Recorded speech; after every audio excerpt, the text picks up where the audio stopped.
Okay, so uh, when you think about American exports, Mm. the stuff America's really good at selling globally, what usually comes to mind? Hmm. Well, technology maybe. Yeah, Entertainment. right, things like that. But here's something interesting. We're looking at a source today, and it describes a policy making it harder for foreigners to study in the U.S. as, and I'm quoting here, hobbling a great American export. Yeah, that's quite a phrase, isn't it? It immediately makes you think of education differently. Really? Not just as, schools and learning, but as a major international product, Right. something the U.S. actually sells to the world. Feels a bit counterintuitive, maybe, especially with all the talk about trade deficits. Exactly. And that surprising angle is really our starting point for this deep dive. Okay. So our source material is an article from The Economist, and it's taking a close look at this decision by the Trump administration to pause visa interviews for foreign students, pending a review. Right. And our mission here really is to unpack the arguments in that piece. We want to get into why the source sees this policy as potentially quite damaging. Yeah, what are the different angles it lays out? And what does the article suggest this whole situation, these tensions around universities, sort of reveal about where things stand right now? The article definitely hints at this really interesting clash. On one hand, you've got the big economic benefits, the soft power that foreign students bring. Uh-huh. But on the other hand, there are these, political and cultural criticisms aimed at the universities themselves. And then there's the impact on America's position in what the source actually calls the global war for talent. That's a key phrase they use. Yeah, it really frames it as a competition. And this analysis in The Economist, it makes you wonder, could policies that seem focused on domestic university issues, Right. could they actually end up hurting America's international standing and its economic interests too? So what does all this mean for you listening, for the future of higher education, maybe for America's place in the world? Okay, let's unpack this. So the source kicks off its argument by saying, look, for an administration that's focused on trade deficits, Right. it seems, and this is their word, perverse, to make it tougher for the education industry, which the article calls one of America's most prodigious exporters, basically making it harder for them to sell their services overseas. It tackles that idea head on. The one that says foreign students are just taking places from Americans. Yes. Yeah. The source calls that the lump of college fallacy. Right. Yeah, the argument The Economist lays out is that typically foreign students pay higher tuition fees. Okay. And according to their analysis, this extra money effectively subsidizes local students. So it's not presented as like a fixed number of seats where one group pushes out another. It's more like an economic boost for the universities themselves. Exactly. That's how the source frames it, a financial benefit.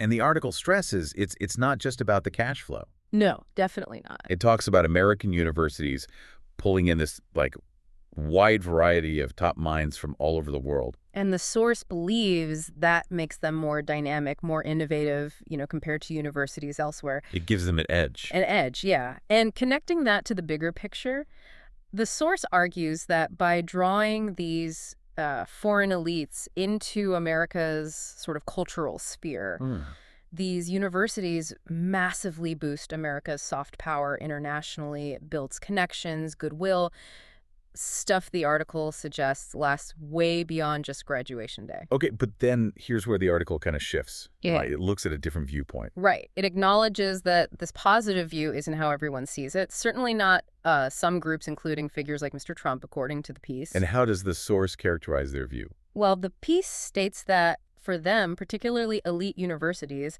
they're seen as, and these are the terms used, hotbeds of anti-Semitism and wokery. Wow, strong language. Very strong. The article goes on characterizing this view, saying universities are seen as factories for future Democratic Party leaders and donors. Okay. And the sentiment reported is that they must be brought to heel.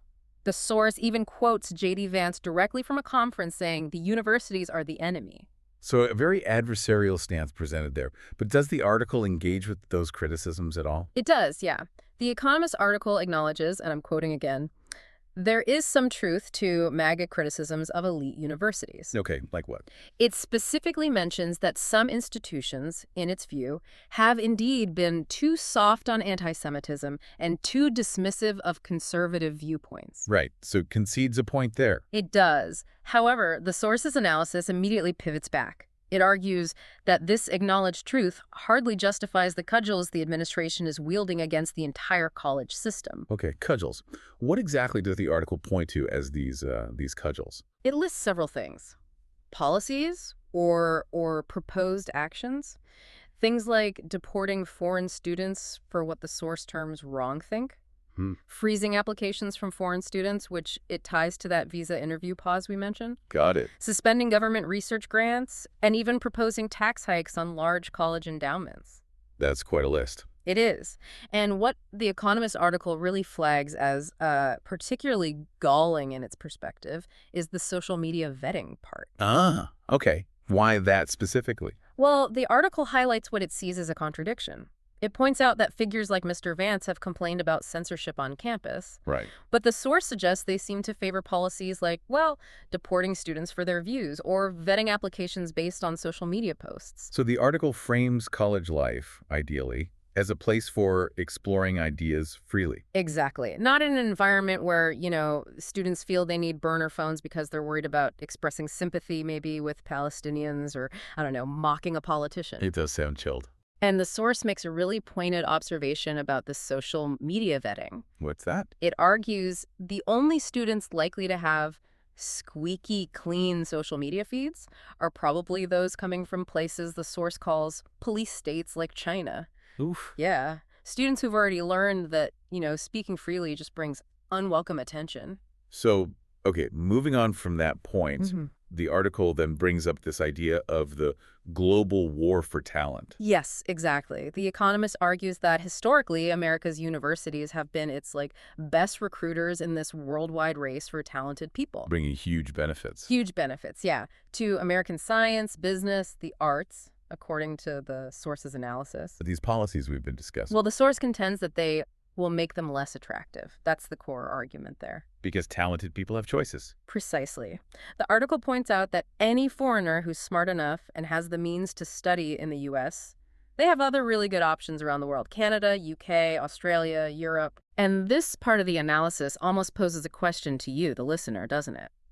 Why would a top student risk taking on debt to study in a country where, based on the source's description, the president doesn't want you? Yeah, or where your visa might get pulled before you even finish. Right, or your chats will be snooped on, and maybe you may not be allowed to work afterwards. It paints a pretty unwelcoming picture. Still, the source does acknowledge the strength of U.S. universities, right? Oh, absolutely. It says they're so strong, their reputation is so powerful, that large numbers of foreigners will still jostle to attend them. It's not saying the tap will turn off completely, but the article concludes that section by saying the early signs are that all this really is deterring applicants. There's a but there. Okay, which leads us towards the source's final wrap-up, its view on the sort of potential gap between the goals and the results. Exactly. The article suggests that Mr. Trump and his supporters may think that by cutting snooty, lefty institutions down to size and shutting out foreigners with distasteful views, they are making higher education in America great again. That's the perceived motivation it presents. But The Economist draws a different conclusion. A very different one. Its counter-argument is laid out clearly at the end, that these actions are, in the source's assessment, on course to make it mediocre. Mediocre, not great. That's a stark contrast. It really is. Okay, so let's pull back for a moment from the specifics of The Economist's piece. The core tension that the source highlights seems to be this real clash, doesn't it? Yeah, a clash between, on one side, what it sees as these very significant economic benefits, the soft power that comes with foreign students, and on the other side, this political push to, rein in universities that are seen by some critics as, well, adversarial or out of step. And the main takeaway from the source, the conclusion it presents, is pretty sharp. It is. It basically says, look, despite perhaps intending to make higher ed great again with these policies. Right. The article argues they're actually more likely, in its view, to lead towards mediocrity and to actively push away talented people who, as the source keeps reminding us, have plenty of other good options globally. And as the article really tries to emphasize, this isn't just like abstract political chess. Yeah, not at all. The source suggests these policies have real, tangible consequences. For the universities, yes, but also for innovation, for the U.S. economy, and for that vital connection to the global talent pool. So thinking about the source's points, especially on that global war for talent and the potential deterrence it talks about, Yeah. it leaves you wondering, doesn't it? What could the actual long-term consequences be down the road if the U.S. does become a less attractive place for the world's brightest minds? That is definitely something to think about.